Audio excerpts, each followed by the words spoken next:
మీ business ఏదైనా మీ ఊర్లో promotion చేయాలంటే అది సుమన్ టీవీతోనే సాధ్యం. ఇప్పుడే సంప్రదించండి. రాజమండ్రి చరిత్రలో ఎప్పుడూ లేని విధంగా 70,000 మెజార్టీ రావడం అన్నది చిన్న విషయం కాదు.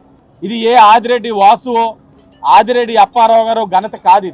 ఇది తెలుగుదేశం, బీజేపీ, జనసేన సమిష్టి విజయం అని చెప్పి సందర్భంగా తెలియజేస్తా ఉన్నా. నన్ను పదే పదే అడిగేవారు, వైసీపీ వాళ్ళు ప్రెస్ మీట్లు పెట్టి విమర్శించేవారు. మొదటి మెట్టు అసలు వాసుకి సీట్ ఎందుకు వస్తుంది అనేవారు. సరే, లోకేష్ గారు ఏదో అభిమానం నా మీద, పాపం చిన్నపిల్లడు ఎప్పుడో నాతో తిరుగుతున్నాడు అని చెప్పి ఇచ్చారు అనుకుందాం. రెండో మెట్టు నెగ్గుతాడేటి, ఇక్కడ తొడలు కొట్టేవాడు ఉన్నాడు మా భరతరాము అని చెప్పేవారు.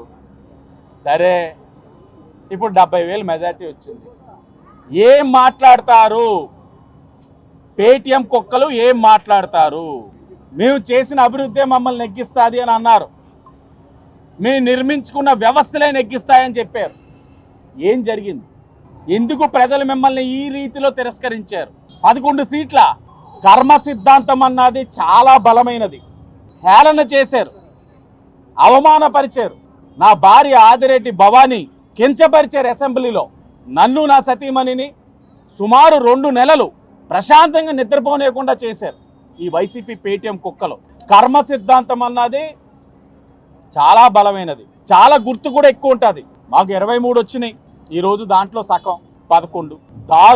దారుణాతి దారుణమైన తీర్పు జగన్మోహన్ రెడ్డి అలాగే వైసీపీ పార్టీకి చాలా దారుణమైన తీర్పు. దౌర్భాగ్యం ఏంటంటే ఈరోజు జగన్మోహన్ రెడ్డి గారికి ఆంధ్రప్రదేశ్ రాష్ట్రంలో ప్రతిపక్ష పార్టీ హోదా కూడా రాలేదు.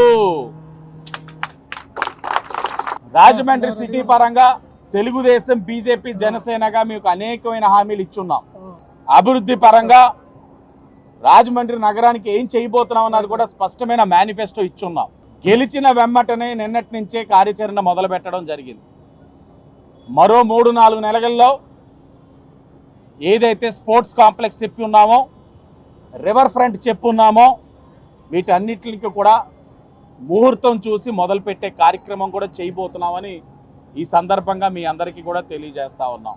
అలాగే సంక్షేమ పరంగా కొన్ని నిర్ణయాలు కూడా ఉన్నాయి. చెత్త పన్ను కానివ్వండి, కరెంట్ ఛార్జీలు కానీ, ఇవన్నీ కూడా ప్రమాణ స్వీకారం అయిన వెంటనే దాని మీద కూడా ఒక మంచి నిర్ణయం కూడా తీసుకుంటారని కూడా ఈ సందర్భంగా తెలియజేసుకుంటూ, మరి ముందు నుంచి కూడా మేము ఘంటాపదంగా చెప్తూనే వచ్చాం, మాకు 50,000 పై మెజారిటీ రాజమండ్రి సిటీలో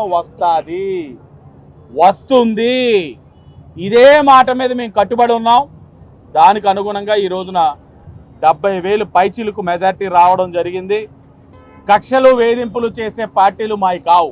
కక్షలకి వేధింపులకి ఆ ధోరణిలో వెళ్ళే ఆలోచన కూడా మాకు లేదు. మాకు ఉన్నది ఒకటే ధ్యేయం, గాడి తప్పిన ఈ రాష్ట్రాన్ని గాడిలో పెట్టడం, రాజధాని లేని రాష్ట్రానికి రాజధాని తీసుకురావడం. కేంద్రంలో కూడా కీలకమైన పాత్ర ఈ రోజున తెలుగుదేశం, జనసేన పోషిస్తూ ఉంది. ఈ ఇరువురు కూడా కేంద్రం నుంచి రావాల్సిన మన హక్కులు తీసుకువచ్చి ఈ రాష్ట్రాన్ని అభివృద్ధి పదంలోని పెట్టడమే మా యొక్క ధ్యేయం. అదే ఆలోచనతో 5 సంవత్సరాలు కూడా పనిచేస్తాం.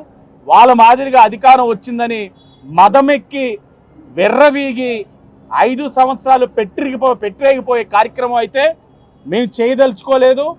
అధికారం మాకు కొత్త కాదు, పదవులు మాకు కొత్త కాదు. ఆ పదవుల్ని ఎలా ముందుకు తీసుకెళ్లాలో మాకు తెలుసు. తప్పకుండా ఈనాటి ఈ విజయం ఏదైతే నాకు ఉందో, మా ఎన్డీఏ కూటమికి వచ్చిందో, దానికి కారణమైన తెలుగుదేశం, బీజేపీ, జనసేన నాయకుల్ని, కార్యకర్తల్ని కాపాడుకుంటూ, వాళ్ళు గౌరవం ఇచ్చుకుంటూ, ఈ 5 సంవత్సరాలు కష్టపడిన వారికి ఉన్నతమైన స్థానానికి తీసుకెళ్లే కార్యక్రమం చేపడతామని కూడా ఈ సందర్భంగా తెలియజేసుకుంటూ, నిన్న కూడా పాపం రెండో రౌండ్ అయ్యేసరికి, మొదటి రౌండ్ అయ్యేసరికి సత్యనారాయణ అన్న తమ్ముడు మన రీల్ స్టార్ చాలా బాధతో వెళ్ళిపోయాడు. అన్నాను, బాధ్యత కలిగిన వ్యక్తిగా, సామాజిక బాధ్యత కలిగిన వ్యక్తిగా వెళ్ళి ఓదార్చు అన్నాను. చెప్పు, వయసు పెరిగింది ఆడటం ఏట్రా, గెలిపోవటంలో మా వాళ్ళని చెప్పమన్నా కూడా అన్నకి ఆయనకి ఏదో తగాదాలు ఉన్నాయి. కోడి పుంజుల్లా ఎగురుతూనే ఉంటారు. కానీ అన్న ఎందుకో నేను తిరస్కరించారు. ఈ రోజైనా వెళ్ళి నా తమ్ముడు భరత్రామ్ను ఓదార్చి ఈ రాజకీయాల్లో ఇవన్నీ సర్వసాధారణం, 23 సీట్లు వచ్చినప్పుడు మీకు కృంగిపోలేదు, తగ్గిపోలేదు, వెనకడుగు వేయలేదు, ప్రజాక్షేత్రంలోనే ఉన్నాం, పోరాడుతూనే ఉన్నాం, అరెస్టులు చేశారు, నా తండ్రిని చాలా ఇబ్బంది పెట్టారు, నా తండ్రికి కలిగిన ఇబ్బంది నా కళ్ళతో చూపించారు, నా కళ్ళకి చూపించే విధంగా ఇబ్బంది పెట్టినా నేను ఏ రోజు కూడా వెనకడుగు వేయలేదు. ప్రలోభాలు పెట్టారు, విపరీతంగా ప్రలోభాలు పెట్టారు.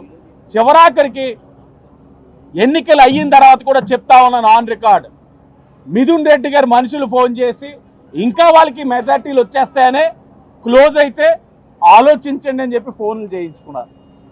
ఎంతటి చిల్లర రాజకీయాలు! కంఠంలో ప్రాణం ఉన్నంత వరకు తెలుగుదేశం పార్టీలోనే ఉంటాం, ఉండి తీరుతాం. అలాంటి కుటుంబం. అలాగే మా వాళ్ళందరినీ కూడా క్రమశిక్షణతో ఉండమని కోరుతా ఉన్నాను. కానీ మా వాళ్ళ ఆనందాలకి కట్టలు తెగిలి మాట కూడా వెంట్ల. నిన్నటి నుంచి చెప్తానే ఉన్నా, ఫ్యాన్కి తాళ్లు కట్టి ఈడ్చుతూనే ఉన్నారు రాజమండ్రి వీధుల్లో. ఇప్పుడు కూడా నాకు అదే చెప్తున్నారు, ఫ్యాన్కి తాళ్లు కట్టి ఈడ్చుకుంటూ తీసుకొచ్చారని. ఇప్పుడేమో ప్రెసిడెంట్ గారు మనీ గారికి చెప్తా ఉన్నా, ఈయన రోజు రోజుకి పిల్లవాడైపోతా ఉన్నాడు. వైసీపీ పార్టీకి అంతిమ యాత్ర చేయదలుచుకున్నాం సార్ ఇప్పుడు అని చెప్తా ఉన్నారు. ఏ వద్దు, ఎందుకు ఇవన్నీ అని అన్నాను. ఉన్నాయి, చాలా ఉన్నాయి కారణాలు. ఒకటి, చంద్రబాబు నాయుడు గారిని అన్యాయంగా 53 రోజులు అరెస్ట్ చేయడం ఒకటి.